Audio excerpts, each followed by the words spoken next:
Hello hello hello. चलिए अब हम आपको लेके चलते हैं ओरिजिनल एनसीईआरटी की तरफ। और आज हम लोग देखने वाले हैं, जैसा कि हमने अभी बताया था, क्लास 9th का आनुवंशिकता और जैव विकास। तो चलिए देखते हैं आनुवंशिकता और जैव विकास। हम लोग ओरिजिनल एनसीईआरटी खोले हैं और इसके एक एक लाइन को हम लोग देखने वाले हैं। चलिए देखिए, हमने देखा कि जनन प्रक्रम द्वारा नए जीव उत्पन्न होते हैं जो जनक के समान होते हुए भी भिन्न होते हैं। जनक के समान होते हुए भी क्या होते हैं? भिन्न होते हैं। हमने यह चर्चा की कि अगर अलैंगिक जनन में भी कुछ विभिन्नताएं कैसे उत्पन्न होती है। अधिकतम संख्या में सफल विभिन्नताएं लैंगिक प्रजनन द्वारा ही प्राप्त होती है। यदि हम गन्ने के खेत का अवलोकन करें तो हमें व्यक्तिगत पौधों में बहुत कम विभिन्नताएं दिखाई देगी। मानव एवं अधिकतर जंतु जो लैंगिक जनन द्वारा उत्पन्न होते हैं, इसमें व्यक्तिगत स्तर पर अनेक विभिन्नताएं परिलक्षित होती है। सबसे ज्यादा वेरिएशन होता है। इस अध्याय में हम इन क्रियाओं का अध्ययन करेंगे जिसके कारण विभिन्नताएं उत्पन्न एवं वंशानुगत है। विभिन्नताओं के संचयन के लंबे समय तक होने वाले अनुवर्ती प्रभाव का अध्ययन अत्यंत रोचक है तथा जैव विकास में हम इसका अध्ययन करेंगे। किसमें अध्ययन करेंगे? जैव विकास। तो चलिए अभी हम लोग जानने वाले हैं जनन के दौरान विभिन्नताओं का संचयन। चलिए जनन के दौरान विभिन्नताओं का संचयन। अब देखिए, पूर्ववर्ती पीढ़ी से यानी हमारी जो पहली पीढ़ी है, वंशागति संतति को एक आधारित शारीरिक अभिकल्प एवं कुछ विभिन्नताएं प्राप्त होती है। अब जरा सोचिए कि इस नई पीढ़ी के जनक का क्या परिणाम होगा। दूसरी पीढ़ी में पहली पीढ़ी से आहरित विभिन्नताएं एवं कुछ नई विभिन्नताएं उत्पन्न होगी। चित्र 9.8 में उस स्थिति को दर्शाया गया है जबकि केवल एकल जीव जनन करता है, जैसा कि अलैंगिक जनन में होता है। यदि एक जीवाणु विभाजित होता है तो परिणामतः दो जीवाणु उत्पन्न होते हैं जो पुनः विभाजित होकर 4 जीवाणु उत्पन्न करेंगे, जिसमें आपस में बहुत अधिक समानताएं होगी। उनमें आपस में बहुत कम अंतर होगा जो डीएनए के प्रतिकृति के समय न्यून त्रुटियों के कारण उत्पन्न हुई होगी। परंतु यदि लैंगिक जनन होता तो विभिन्नताएं अपेक्षाकृत और अधिक होगी। इसके विषय में हम आनुवंशिकता के नियमों की चर्चा के समय देखेंगे। चलिए, आनुवंशिकता के नियम। क्या आप किसी स्पीसीज में इन सभी विभिन्नताओं के साथ अपने अस्तित्व में रहने की संभावना एक समान है? निश्चित रूप से नहीं। प्रकृति की विविधता के आधार पर विभिन्न जीवों को विभिन्न प्रकार के लाभ हो सकते हैं। उष्णता को सहन करने की क्षमता वाले जीवाणु को अधिक गर्मी से बचने की संभावना अधिक होती है। उसकी चर्चा हम पहले कर चुके हैं। पर्यावरण कारकों द्वारा उत्तम परिवर्त का चयन जैव विकास प्रक्रम का आधार बनाता है, जिसकी चर्चा हम आगे करेंगे। अब भाई हम लोग मेन पढ़ने वाले हैं किसके बारे में? आनुवंशिकता के बारे में। चलिए ध्यान दीजिएगा। देखिए, जनन प्रक्रम का सबसे महत्वपूर्ण परिमाण संतति के जीवों के समान डिजाइन का होना। यानी जो संतान है उसका डिजाइन एकदम माता पिता के समान होता है। आनुवंशिकता नियम इस बात की निर्धारण करते हैं जिसके द्वारा विभिन्न लक्षण पूर्ण विश्वसनीयता के साथ वंशानुगत होते हैं। आइए इन नियमों का ध्यानपूर्वक अध्ययन करें। वंशानुगत लक्षण क्या होता है? वंशानुगत लक्षण तो देखिए, वास्तव में समानता और विभिन्नताओं से हमारा क्या अभिप्राय है? हम जानते हैं कि शिशु में मानव के सभी आधारभूत लक्षण होते हैं, जाहिर सी बात है। फिर भी यह पूर्ण रूप से अपने जनक जैसा दिखाई नहीं पड़ता है तथा मानव समष्टि में विभिन्नता स्पष्ट दिखाई देती है। एक पिता के समान उसका संतान कभी नहीं हो सकता। बहुत सारे लक्षण दिखाई देते हैं लेकिन फिर भी उसमें बहुत सारी विभिन्नताएं दिखाई देती है। अब भाई लक्षणों कि वंशागति के नियम मेंडल का योगदान क्या है? तो देखिए, मानव के लक्षणों की वंशागति के नियम इस पर आधारित है कि माता पिता दोनों ही समान मात्रा में आनुवांशिक पदार्थ को संतति में स्थानांतरित करते हैं। बिल्कुल, माता का शुक्राणु, माता का अंडाणु और पुरुष का शुक्राणु दोनों एक साथ संतान के जन्म के लिए आवश्यक है। इसका अर्थ यह है कि प्रत्येक लक्षण पिता और माता के डीएनए से प्रभावित हो सकते हैं। अतः प्रत्येक लक्षण के लिए प्रत्येक संतति के दो विकल्प होंगे। फिर संतान में कौन सा लक्षण परिलक्षित होता है, मेंडल ने इस प्रकार की वंशागति के कुछ मुख्य नियम प्रस्तुत किए। इन प्रयोग के बारे में जानना अत्यंत रोचक होगा, जो उसके लगभग एक शताब्दी से भी पहले किए गए थे। कोई दिक्कत? चलिए देखिए, ग्रेगर जॉन मेंडल, इनके बारे में उतना जानना जरूरी नहीं है।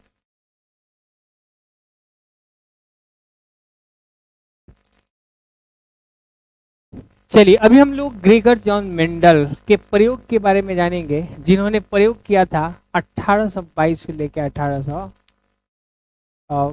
इनका जो 1822 से लेकर 1884 का जो सफर था, इस सफर में इन्होंने अपना बहुत सारा प्रयोग किया था। तो आइए हम लोग जानते हैं।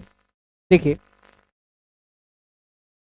मेंडल ने मटर के पौधे के अनेक विपर्यासी यानी विकल्पी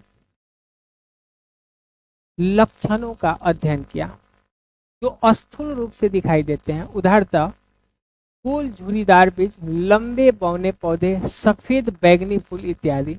उसने विभिन्न लक्षणों वाले मटर के पौधों को लिया, जैसा कि लंबा पौधा और बौना पौधा। इससे प्राप्त संतति पीढ़ी में लंबे और बौने पौधों के प्रतिशत की गणना की। अब भाई, प्रथम संतति पीढ़ी अथवा F1 में कोई पौधा बीज की ऊंचाई का नहीं था, सभी पौधे लंबे थे। इसका अर्थ यह है कि दो लक्षणों में से कोई एक पैतृक जनकीय लक्षण ही दिखाई देते हैं।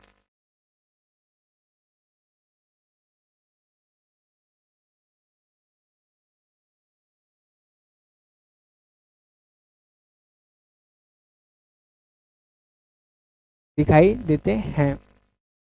इन दोनों का मिश्रित प्रभाव दृष्टिगोचर नहीं होता है। जो अगला प्रश्न था कि F1 पीढ़ी के पौधे अपने पैतृक लंबे पौधे से पूर्ण रूप से क्या थे, समान थे। मेंडल ने अपने प्रयोग में दोनों प्रकार के पैतृक पौधे F1 पीढ़ी के पौधों को स्वपरागण द्वारा उगाया था। पैतृक पीढ़ी के पौधे से प्राप्त सभी संतति भी लंबे पौधे की थी, परंतु F1 पीढ़ी के लंबे पौधों की दूसरी पीढ़ी अर्थात F2 पीढ़ी के सभी पौधे लंबे नहीं थे, वरन उनमें से 1/4 संतति बौने पौधे थे। यह इंगित करता है कि F1 पौधे द्वारा लंबाई एवं बौनापन दोनों विशेष लक्षणों की वंशागति हुई, परंतु केवल लंबाई वाला लक्षण ही व्यक्त हो पाया। अतः लैंगिक जन्म द्वारा उत्पन्न होने वाले जीवों में किसी भी लक्षण की दो प्रतिकृतियों यानी स्वरूप की वंशागति होती है, यदि दोनों एक समान हो सकते हैं अथवा भिन्न हो सकते हैं, जो उनके जनक पर निर्भर करता है। इस परिकल्पना के आधार पर वंशानुगति को तैयार किया गया। पैटर्न 9.3 को दर्शाया गया है। अब देखिए हुआ क्या, तो देखिए F1 पीढ़ी में क्या किया गया।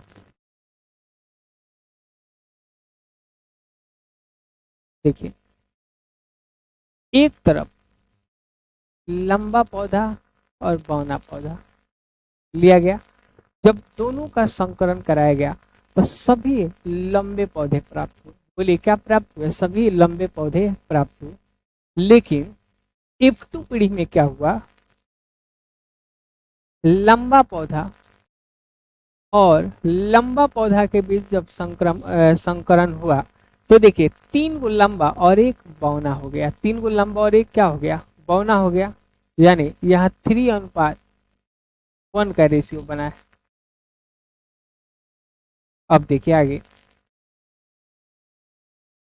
देखिए क्रियाकलाप 9.3 में हम कौन सा प्रयोग करेंगे जिससे यह सुनिश्चित होता है, बल्कि F2 पीढ़ी में वास्तव में TT यानी TT तथा TT का संयोजन 1.2 अनुपात 1 के अनुपात में प्राप्त होता है। अब भाई इस व्याख्या में टी का मतलब, इस व्याख्या में टी और टी दोनों ही लंबे पौधे हैं, जबकि टी यानी बौने पौधे हैं। दूसरे शब्दों में टी यानी लंबा, टी की एक प्रति ही पौधों की लंबाई बनाने में पर्याप्त है, जबकि बौनेपन के लिए टी की दोनों प्रतियां टी की होनी चाहिए। देखिए, बड़ा टी जैसे लक्षण प्रभावी लक्षण कहलाते हैं, जबकि जो लक्षण छोटा की तरफ व्यवहार करते हैं उसे अप्रभावी कहते हैं। चित्र 9.4 में कौन सा लक्षण प्रभावी और कौन सा अप्रभावी है? कोई दिक्कत? तो देखिए, पर कौन सा प्रभावी है और कौन सा अप्रभावी है। अब देखिए, क्या होता है जब मटर के पौधे एक विकल्पी जोड़े के स्थान पर दो विकल्पी जोड़ों का अध्ययन करने के लिए संकरण कराया जाए। अध्ययन करने के लिए क्या कराया जाए? संकरण। यानी कुल मिला के गोल बीज वाले लंबे पौधे का यदि झुर्रीदार बीज वाले बौने पौधे के साथ संकरण कराया जाए तो प्राप्त संतति कैसे होगी? F2 पीढ़ी के सभी पौधे लंबे एवं गोल बीज वाले होंगे। अतः लंबाई तथा गोल बीज प्रभावी लक्षण है। परंतु क्या होता है जब F1 संतति के स्वनिषेचन से F2 पीढ़ी की संतति प्राप्त होती है? मेंडल द्वारा किए गए पहले प्रयोग के आधार पर हम कह सकते हैं कि F2 संतति के कुछ पौधे गोल बीज वाले लंबे पौधे होंगे तथा कुछ झुर्रीदार बीज वाले बौने पौधे, झुर्रीदार बीज वाले बौने पौधे। परंतु F2 पीढ़ी की संतति के कुछ पौधे नए संयोजन प्रदर्शित करेंगे। उनमें से कुछ पौधे लंबे परंतु झुर्रीदार बीज तथा कुछ पौधे बौने परंतु गोल बीज वाले होंगे। यहाँ आप देख सकते हैं कि किस तरह F2 पीढ़ी में नए लक्षणों का संयोजन देखने को मिला। जब बीज के आकार व रंग को नियंत्रित करने वाले कारकों के पुनर्योजन से युग्मक बना तो F2 पीढ़ी में अग्रणी रहा। अतः लंबे बौने लक्षण तथा गोल झुर्रीदार लक्षण स्वतंत्र रूप से वंशानुगत होते हैं। एक और उदाहरण 9.5 में दर्शाया गया है। देखिए, 9.5 में दर्शाया गया है।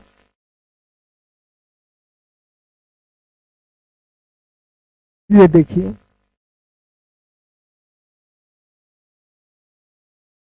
फूल पीला, गोल, हरा, झुर्रीदार, पीले, झुर्रीदार, हरे। अब देखिए, यह लक्षण अपने आप को किस प्रकार व्यक्त करते हैं? तो देखिए, आनुवांशिकता कार्यविधि किस प्रकार होती है? कोशिका के डीएनए में प्रोटीन संश्लेषण के लिए एक सूचना स्रोत होता है। डीएनए का वह भाग जिसमें किसी प्रोटीन संश्लेषण के लिए सूचना होती है उसे प्रोटीन का जीन कहा जाता है। बोलिए, क्या कहा जाता है? जीन कहा जाता है। अब देखिए, प्रोटीन विभिन्न लक्षणों की अभिव्यक्ति को किस प्रकार नियंत्रित करती है, इसकी हम यहाँ चर्चा करते हैं। आइए, पौधों की लंबाई के एक लक्षण को उदाहरण के रूप में लेते हैं। हम जानते हैं कि पौधे में कुछ हार्मोन होते हैं जो लंबाई का नियंत्रण करते हैं। जाहिर सी बात है, पौधा हो चाहे जंतु हो, लंबाई के लिए हार्मोन नियंत्रित करता है। अतः किसी पौधे की लंबाई पौधा में उपस्थित उस हार्मोन की मात्रा पर निर्भर करती है।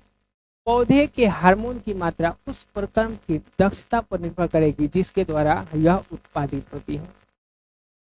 एंजाइम किस प्रक्रम के लिए महत्वपूर्ण है? यदि यह एंजाइम दक्षता से कार्य करेगा तो हार्मोन पर्याप्त मात्रा में बनेगा तथा पौधा लंबा होगा। यदि इस प्रोटीन के जीन में कुछ परिवर्तन आते हैं तो बनने वाली प्रोटीन की दक्षता पर प्रभाव पड़ेगा, वह कम दक्ष होगी। अतः बनने वाले हार्मोन की मात्रा भी कम होगी तथा पौधा बौना होगा। अतः जीन लक्षणों को क्या करते हैं? नियंत्रित करते हैं। जीन जो है ये कुल मिला के लक्षण को नियंत्रित करता है। आगे अब देखिए, यदि मेंडल के प्रयोग की व्याख्या जिसकी हम चर्चा कर रहे हैं ठीक है तो इसकी चर्चा हम पिछली अध्याय में कर चुके हैं। लैंगिक प्रजनन के दौरान संतति के डीएनए में दोनों जनक का समान रूप से योगदान होगा। जाहिर सी बात है, यदि दोनों जनक संतति के लक्षण के निर्धारण में सहायता करते हैं तो दोनों जनक एक ही जीन की एक प्रतिकृति संतति को प्रदान करेंगे। इसका अर्थ यह है कि मटर के प्रत्येक पौधों में सभी जीन के 2 सेट होंगे। कितने सेट? 2 सेट। प्रत्येक जनन से एक सेट की वंशागति होती है। इस तरीके को सफल करने के लिए प्रत्येक जनन कोशिका में जीन का केवल एक ही सेट होगा। कोई दिक्कत? अब देखिए, जबकि सामान्य कायिक कोशिका में जीन के सेट की 2 प्रतियां होती है, फिर इनसे जनन कोशिका में इसका एक सेट किस प्रकार बनता है? यदि संतति पौधे को जनक पौधे से संपूर्ण जीनों का एक पूर्ण सेट प्राप्त होता है तो चित्र 9.5 में दर्शाया प्रयोग सफल नहीं हो सकता है। इसका मुख्य कारण यह है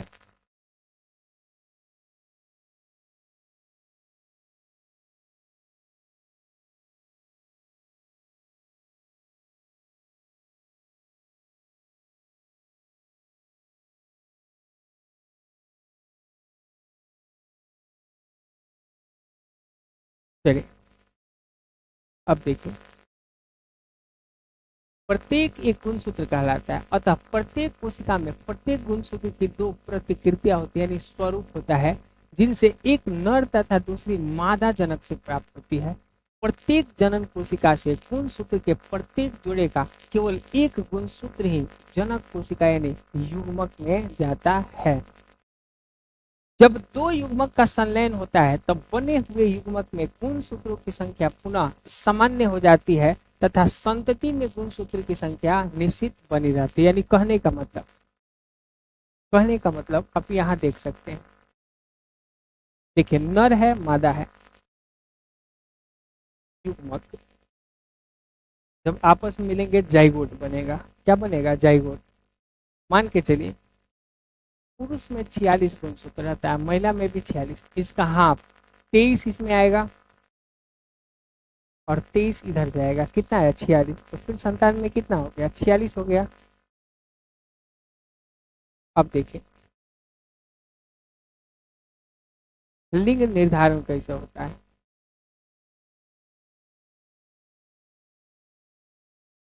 लिंग निर्धारण देखिए, इस बात की चर्चा हम कर चुके हैं कि लैंगिक जनन में भाग लेने वाले 2 एकल जीव किसी न किसी रूप से एक दूसरे से भिन्न होते हैं, जिसके कई कारण हैं। नवजात का लिंग निर्धारण कैसे होता है? अलग अलग स्पीसीज इसके अलग अलग युक्त बनते हैं।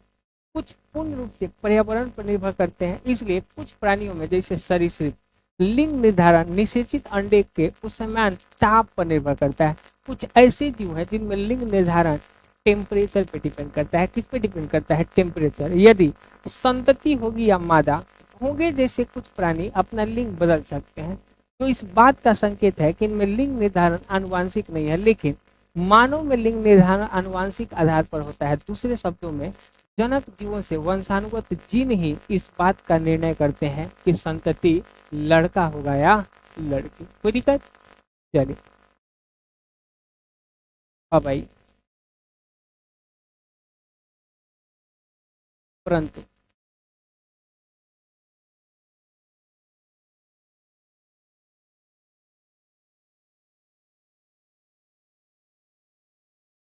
अभी तक हम मानते रहे कि दोनों जनकों में से एक जैसे जीन सेट संतति में जाती है, परंतु यह शाश्वत नियम है। फिर भी लिंग निर्धारण वंशानुगत कैसे हो सकता है?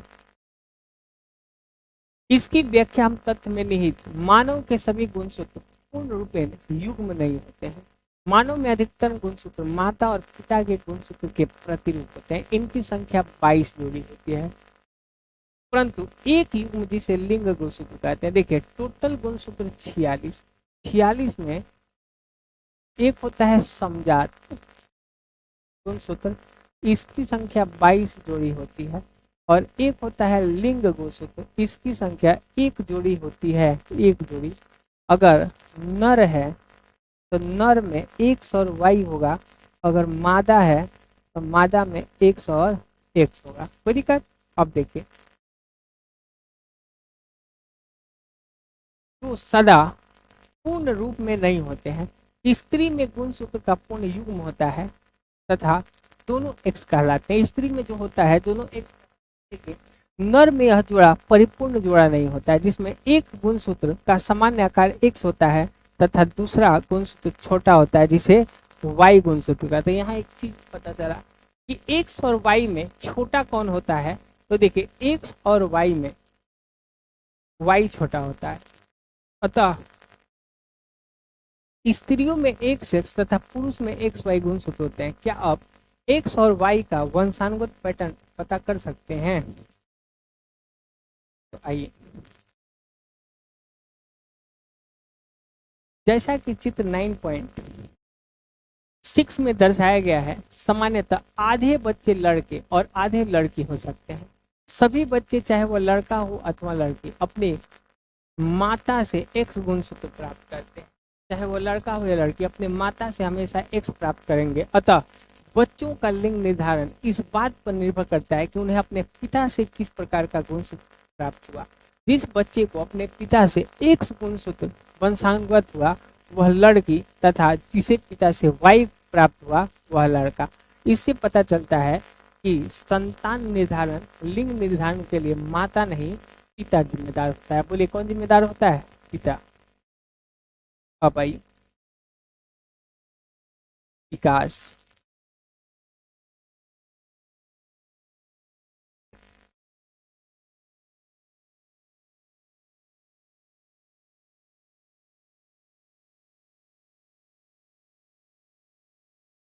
चलिए देखेंगे।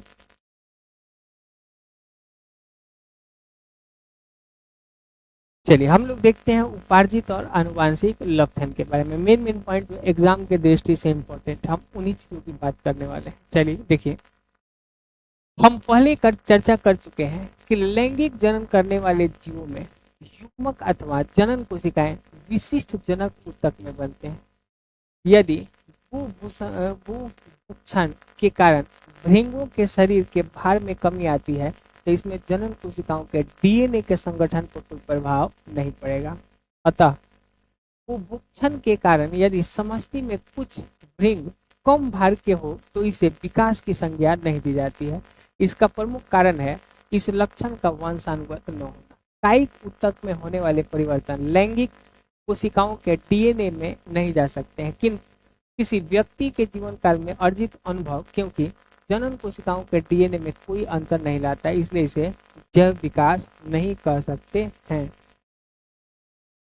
अब देखिए, आइए यह जानने के लिए अर्जित अनुभव लक्षण जैव प्रक्रम द्वारा अगली पीढ़ी को वंशानुगत नहीं होने एक प्रयोग द्वारा समझते हैं। यदि हम पूंछ वाले चूहे का संवर्धन करें तो उसकी अगली पीढ़ी की संतति भी पूंछ होगी।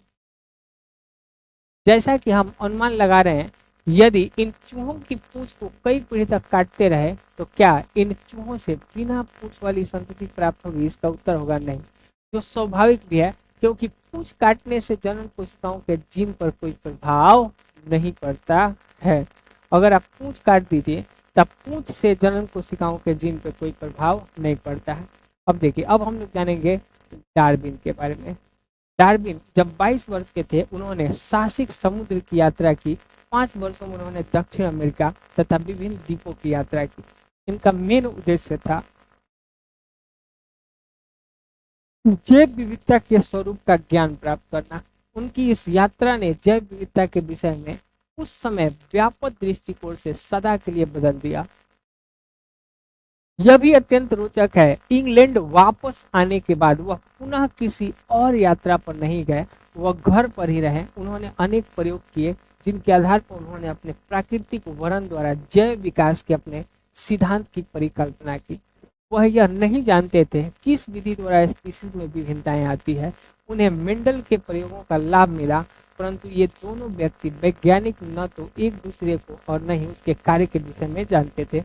हम डार्विन के केवल उनके जैव विकासवाद के कारण ही जानते हैं, परंतु वह एक प्राकृतिक शास्त्री भी थे और उनका शोध भूमि की उर्वरता बनाने में कीचुआ की भूमिका के विषय में था। यही कारण है कि आनुवंशिकता और वंशागिति, जिसकी चर्चा हम पहले कर चुके हैं, का ज्ञान जैव विकासवाद को समझने के लिए आवश्यक है। यही कारण है कि 19वीं शताब्दी में प्राकृतिक वर्ण द्वारा जैव विकास का सिद्धांत प्रतिपादित करने वाले चार्ल्स डार्विन भी इस क्रियाविधि नहीं खोज सके यह अवश्य ही ऐसा कर पाते यदि उन्होंने समकालीन ऑस्ट्रियन ग्रेगर मेंडल के प्रयोग के महत्व को जाना होता। मेंडल भी डार्विन के सिद्धांतों से अनभिज्ञ थे, यानी मेंडल डार्विन के सिद्धांत से अनभिज्ञ थे और डार्विन जो है मेंडल के सिद्धांत से अनभिज्ञ थे। कोई दिक्कत? अब भाई, पृथ्वी पर जीवन की उत्पत्ति कैसे हुई? डार्विन के सिद्धांत हमें बताते हैं कि पृथ्वी पर सरल जीवों से जटिल स्वरूप वाले जीव का विकास किस प्रकार हुआ। मेंडल के प्रयोग में हमें एक पीढ़ी से दूसरी पीढ़ी में लक्षण की वंशानुगति की क्रिया विधि का पता चला, परंतु दोनों ही अब बताने में असमर्थ रहे कि पृथ्वी पर जीवन की उत्पत्ति कैसे हुई, अर्थात इसका सर्वप्रथम आविर्भाव किस प्रकार हुआ। दोनों ही बताने में असक्षम रहे। अब देखिए, एक ब्रिटिश वैज्ञानिक थे जिनका नाम था हाल्डेन, जो बाद में भारत के नागरिक हो गए थे। वर्ष 1929 में यह सुझाव दिया कि जीवों की सर्वप्रथम उत्पत्ति उन सरल अकार्बनिक अणुओं से हुई होगी जो पृथ्वी की उत्पत्ति के समय बने होंगे। उनकी कल्पना की कि पृथ्वी पर उस समय का वातावरण पृथ्वी के वर्तमान वातावरण से सर्वथा भिन्न था। इस प्राथमिक वातावरण में संभवतः कुछ जटिल कार्बनिक अणुओं का संश्लेषण हुआ जो जीवन के लिए आवश्यक थे। सर्वप्रथम प्राथमिक जीव अन्य रासायनिक संश्लेषण द्वारा उत्पन्न हुए होंगे। यह कार्बनिक अणु किस प्रकार उत्पन्न हुए, इसके उत्तर की परिकल्पना स्टेनले एल मिलर तथा हेरोल्ड सीवरे द्वारा 1953 में किए गए प्रयोग के आधार पर की जा सकती है। उन्होंने कृत्रिम रूप से ऐसे वातावरण का निर्माण किया जो संभवतः प्राथमिक प्राचीन वातावरण के समान था। इसमें अमोनिया, मीथेन, हाइड्रोजन सल्फाइड के अणु थे, परंतु ऑक्सीजन के नहीं। पात्र में जल भी था। इसे 100 डिग्री सेल्सियस से कुछ कम ताप पर रखा गया था। जैसे कि मिश्रण के चिंगारियां उत्पन्न की गई, जैसे आकाश में बिजली, एक सप्ताह के बाद 15% कार्बन सरल यौगिक के रूप में परिवर्तित हो गए। इनमें अमीनो अम्ल भी संश्लेषित हुए जो प्रोटीन के अणुओं का निर्माण करते थे। क्या पृथ्वी पर आज भी जीवन की उत्पत्ति हो सकती है?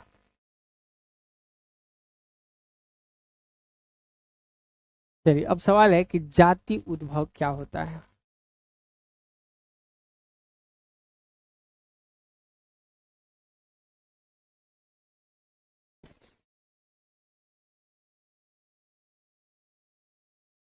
चलिए, इतना सारा चीज पढ़ना है इसमें।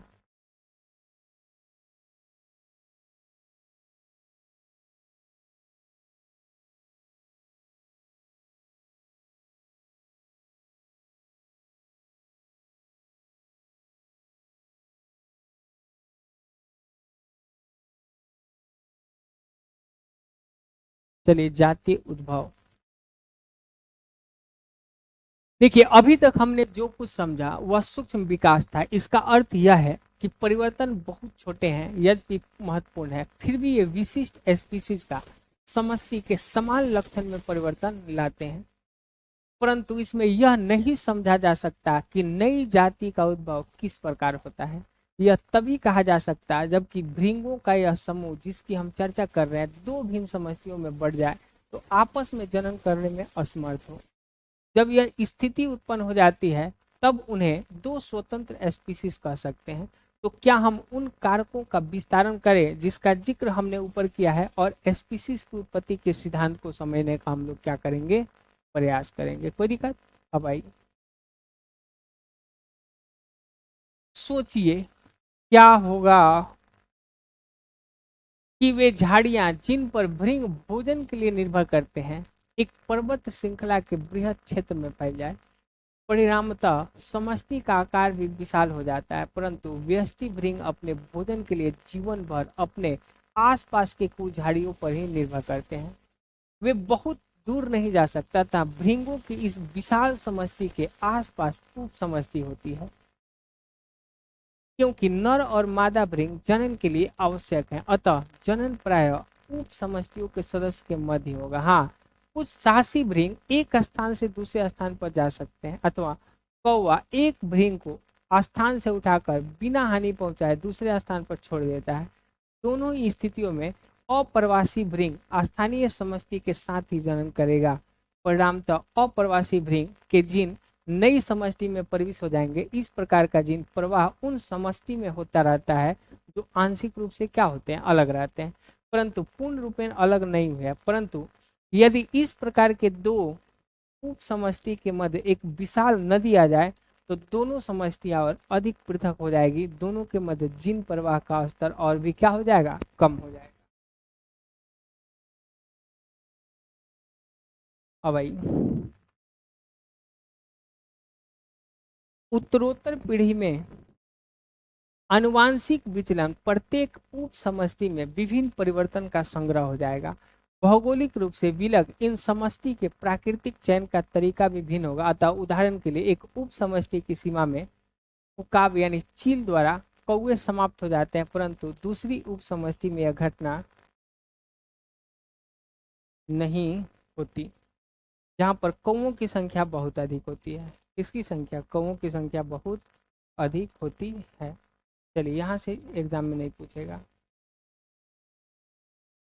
जहाँ से एग्जाम में पूछेगा उसके बारे में हम लोग देखते हैं।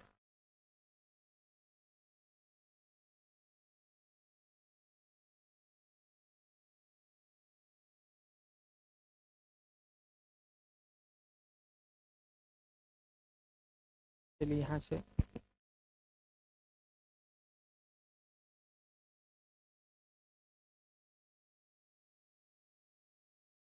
देखिए, यहाँ से पूछेगा, देखिए विकासीय संबंध खोजना। ये विकासीय संबंध खोजना क्या है, तो देखिए जब हम विकासीय संबंध को जानने का प्रयास करते हैं तो समान अभिलक्षणों की पहचान किस प्रकार करते हैं। विभिन्न जीवों में यह अभिलक्षण समान होंगे क्योंकि वे समान जनक से वंशानुगत हुए हैं। उदाहरण के तौर पर इस वास्तविकता को ही लेते हैं कि पक्षियों, सरीसृपों एवं जल और स्थलचर की भांति ही स्तनधारियों के 4 पैर होते हैं। सभी के पादों की आधारभूत संरचना एक समान होती है, यद्यपि विभिन्न कशेरुक भिन्न भिन्न कार्य करने के लिए इसे रूपांतरित है। तथापि पाद यानी पैर की आधारभूत संरचना एक समान, ऐसे समजात अभिलक्षण से भिन्न दिखाई देने वाली विभिन्न स्पीसीज के बीच विकासीय संबंध की पहचान करने में सहायता मिलती है। अब आई, परंतु किसी अंग की आकृति में समानताएं होने का एकमात्र कारण समान पूर्वज परंपरा नहीं है। चमगादड़ एवं पक्षी के पंख के विषय में आपके क्या विचार है। पक्षी एवं चमगादड़ के पंख होते हैं परंतु गिलहरी और छिपकली के नहीं। तो क्या पक्षी और चमगादड़ के बीच संबंध गिलहरी अथवा छिपकली की अपेक्षा अधिक घनिष्ठ है? इससे पहले आप कोई निष्कर्ष निकाले, हमें पक्षियों और चमगादड़ के पंख को और बारीकी से देखना होगा। जब हम ऐसा करते हैं तो हमें पता चलता है कि चमगादड़ के पंख मुख्यतः उसकी दीर्घित अंगुली के मध्य की त्वचा के फैलने से बनता है, परंतु पक्षी के पंख उसकी पूरी अग्रबाहु की त्वचा के फैलाव से बनता है जो पैरों से ढकी रहती है। अतः दो पंखों के अभिकल्प, उसकी संरचना एवं संगठकों के बहुत अंतर है। वे एक जैसे दिखाई देते हैं क्योंकि वे उड़ने के लिए इसका उपयोग करते हैं, परंतु सभी की उत्पत्ति पूर्णतः समान नहीं है। इस कारण उन्हें समरूप अभिलक्षण बनाता है, न कि समजात अभिलक्षण। अब यह विचार करना रोचक होगा कि पक्षी के अग्रपाद एवं चमगादड़ के अग्रपाद को समजात माना जाए अथवा समरूप। चलिए, अब हम लोग पढ़ेंगे जीवाश्म के बारे में। तो देखिए, अंगों की संरचना केवल वर्तमान स्पीसीज पर ही नहीं की जा सकती, वरन उन स्पीसीज पर भी की जा सकती है जो अब जीवित नहीं है। हम कैसे जान पाते हैं कि ये विलुप्त स्पीसीज कभी अस्तित्व में थे? जब हम जीवाश्म द्वारा ही जान पाते हैं। जीवाश्म क्या है? सामान्यतः जीव की मृत्यु के बाद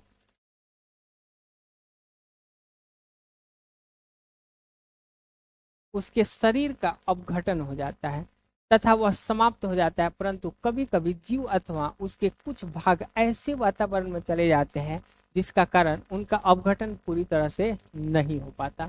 उदाहरण के लिए यदि कोई मृत कीट गर्म मिट्टी में सूखकर कठोर हो जाए तो उसे कीट के शरीर की छाप सुरक्षित रह जाती है। जीव के इस प्रकार के परिरक्षित अवशेष को क्या कहते हैं? जीवाश्म कहते हैं। क्या कहते हैं? जीवाश्म। हम यह कैसे जान पाते हैं कि जीवाश्म कितना पुराना है? इस बात से आकलन के दो घटक हैं। एक है सापेक्ष। यदि किसी स्थान की खुदाई करते हैं और एक गहराई तक खोदने के बाद हमें जीवाश्म मिलने प्रारंभ हो जाते हैं, तब ऐसी स्थिति में सोचना तर्क संगत है कि पृथ्वी की सतह के निकट वाले जीवाश्म गहरे स्तर में पाए गए जीवाश्म की अपेक्षा अधिक नए हैं। दूसरी विधि है फॉसिल डेटिंग, जिनमें जीवाश्म के पाए जाने वाले किसी एक तत्व के विभिन्न समस्थानिकों का अनुपात के आधार पर जीवाश्म का समय निर्धारित किया जाता है। यह जानना रोचक होगा यह विधि किस प्रकार कार्य करता है। तो देखिए जीवाश्म की आयु कैसे पता लगाते हैं। तो देखिए 10 करोड़ वर्ष पहले से प्रारंभ करते हैं। समुद्र तल पर कुछ अकशेरुक जीवों की मृत्यु हो जाती है। अकशेरुक जीव की मृत्यु हो जाती है तथा वे रेत में दब जाते हैं। धीरे धीरे और अधिक रेत एकत्र हो जाती है तथा अधिक दाब के कारण चट्टान बन जाते हैं। क्या बन जाते हैं? चट्टान। कुछ मिलियन वर्षों बाद क्षेत्र में रहने वाले डायनासोर मर जाते हैं। इनका शरीर भी मिट्टी में दब जाता है। यह मिट्टी भी दबकर चट्टान बन जाता है जो पहले वाले अकशेरुक के जीव वाली चट्टान के ऊपर बनी है। नीचे और ये ऊपर, नीचे और ये ऊपर। फिर इसके कुछ और मिलियन वर्षों बाद इस क्षेत्र में घोड़े के समान कुछ जीवों के जीवाश्म चट्टान में दब जाते हैं। इसके काफी समय उपरांत मिट्टी अपरदन के कारण कुछ चट्टानें फट जाती है और घोड़े के समान जीवाश्म प्रकट हो जाते हैं। जैसे जैसे हम गहरी खुदाई करते जाते हैं वैसे वैसे पुराने जीवाश्म प्राप्त होते हैं। चलिए अब सवाल है विकास के चरण। तो देखिए यहाँ यह प्रश्न उठता है कि यदि जटिल अंग, उदाहरण के लिए आंख का चयन उसकी योग्यता के आधार पर होता है तो वे डीएनए में एकमात्र परिवर्तन द्वारा किस प्रकार संभव होगा? निश्चित रूप से ऐसे जटिल अंगों का विकास क्रमिक रूप से अनेक पीढ़ियों में हुआ होगा, परंतु बीज के परिवर्तन किस प्रकार चयनित होते हैं इसके लिए अनेक संभावित स्पष्टीकरण है। एक बीज का चयन, जैसे कि अल्पवर्धित आंख किसी सीमा तक उपयोगी हो सकती है। यह योग्यता को लाभ के लिए पर्याप्त हो सकता है। वास्तव में पंख की तरह आंख भी एक व्यापक अनुकूल है। यह कीटों में पाई जाती है। उसी प्रकार ऑक्टोपस तथा कशेरुक में भी, तथा आंख की संरचना इन सभी जीवों में भिन्न है, जिसका मुख्य कारण अलग अलग विकासीय उत्पत्ति है।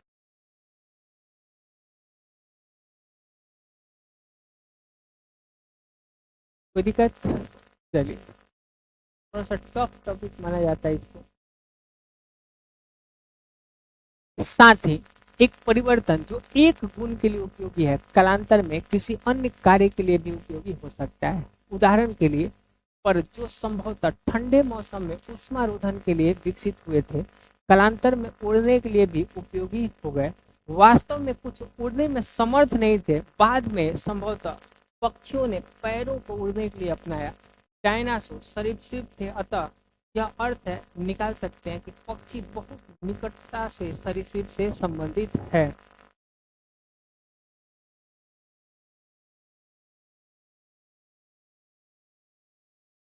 यहाँ उसका उल्लेख करना रोचक होगा कि बहुत अधिक भिन्न दिखने वाली संरचना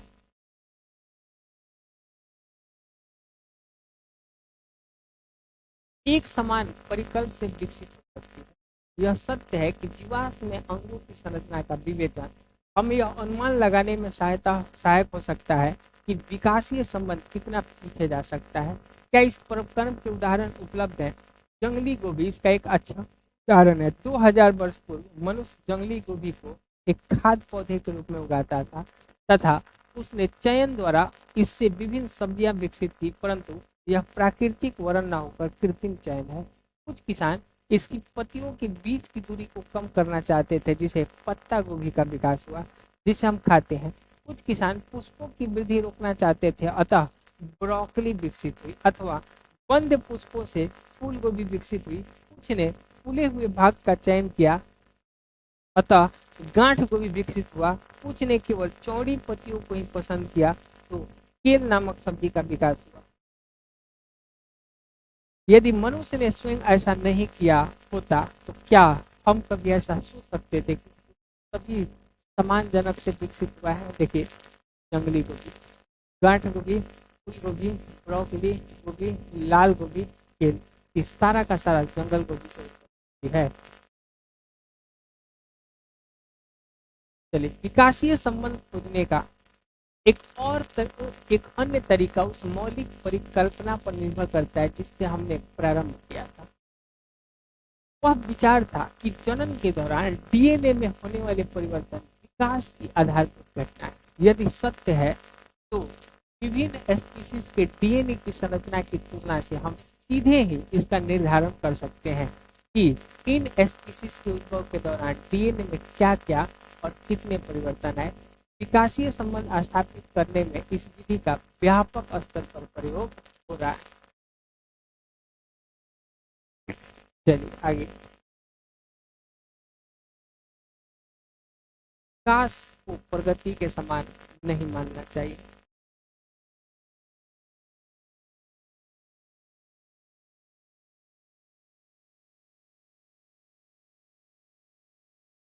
यहां से इंपॉर्टेंट है मानव विकास। मानव विकास के अध्ययन के लिए उन्हें साधनों का उपयोग करते हैं जिनका जैव विकास के लिए किया जाता है। यह था उत्खनन, समय निर्धारण तथा जीवाश्म अध्ययन के साथ डीएनए अनुक्रम का निर्धारण मानव विकास के अध्ययन का मुख्य साधन। इस धरती ग्रह पर मानव के रंग रूप एक आकृति में अत्यधिक विभिन्नताएं दृष्टिगोचर होती है। ये विभिन्नताएं इतनी अधिक प्रखर होती है कि लंबे समय तक लोग मनुष्य की प्रजातियों की ही बात करते थे। आमतौर पर त्वचा का रंग इस प्रकार की प्रजाति के निर्धारण के लिए प्रयुक्त किया जाता था। कुछ को पीला, कुछ को काला, सफेद, भूरा कहा जाता था। लंबे समय तक यह बहस चलती रही कि क्या इन आभासी समूहों का विकास अलग अलग हुआ। पिछले कुछ वर्षों में प्रमाण अति स्पष्ट हो गए। हम कह सकते हैं कि आभासी प्रजातियों का कोई जैविक आधार नहीं, सभी मानव एक ही स्पीशीज के सदस्य हैं। केवल यह नहीं कि हम पिछले कितने हजार वर्षों से कहाँ रह रहे हैं, बल्कि हम सभी का उद्भव अफ्रीका से हुआ है। बोलिए, मानव की उत्पत्ति कहाँ से हुई है? अफ्रीका से। आधुनिक मानव स्पीशीज होमो सेपियंस के सर्वप्रथम सदस्यों को वहीं पर खोजा जा सकता है। हमारे आनुवांशिक छाप को कालगत में अफ्रीकी मूल में ही खोजा जा सकता है। कुछ हजार वर्ष पूर्व हमारे पूर्वजों ने अफ्रीका छोड़ दिया, जबकि कुछ वहीं रह गए, जबकि वहां के मूल निवासी पूरे अफ्रीका में फैल गए। उत्प्रवासी धीरे धीरे समूचे ग्रह यानी संसार में फैल गए। अफ्रीका में पश्चिमी एशिया तथा वहां के मध्य एशिया, यूरेशिया, दक्षिण एशिया तथा पूर्व एशिया, वहां से उन्होंने इंडोनेशिया के द्वीप तथा फिलीपींस से ऑस्ट्रेलिया तक का सफर किया। वे बेरिंग लैंड ब्रिज को पार करके अमेरिका पहुंच गए। अफ्रीका से कहाँ पहुंच गए? अमेरिका, क्योंकि मात्र यात्रा के उद्देश्य से सफर नहीं कर रहे थे, अतः उन्होंने एक ही मार्ग का चुनाव नहीं किया। वे विभिन्न समूहों में कभी आगे और कभी पीछे गए। समूह कई बार परस्पर विलग हो गए, कभी कभी अलग होकर विभिन्न दिशाओं में आगे बढ़ते गए, जबकि कुछ वापस आकर परस्पर मिल गए। जाने आने का यह सिलसिला चलता रहा। इस ग्रह की अन्य स्पीशीज की तरह उनकी उत्पत्ति जैव विकास की घटना मात्र ही थी। वे अपना जीवन सर्वोत्तम तरीके से जीने का प्रयास कर रहे थे। चलिए, तो ये इस चैप्टर में हमने यही सीखा। ये चैप्टर उतना इम्पोर्टेंट नहीं माना जाता है। इससे कुछ ही सवाल आपसे पूछे जाएंगे। कोई दिक्कत तो ज्यादा परेशान नहीं होना इस चैप्टर में। चलिए, फिर मिलते हैं हम लोग अगले चैप्टर के साथ।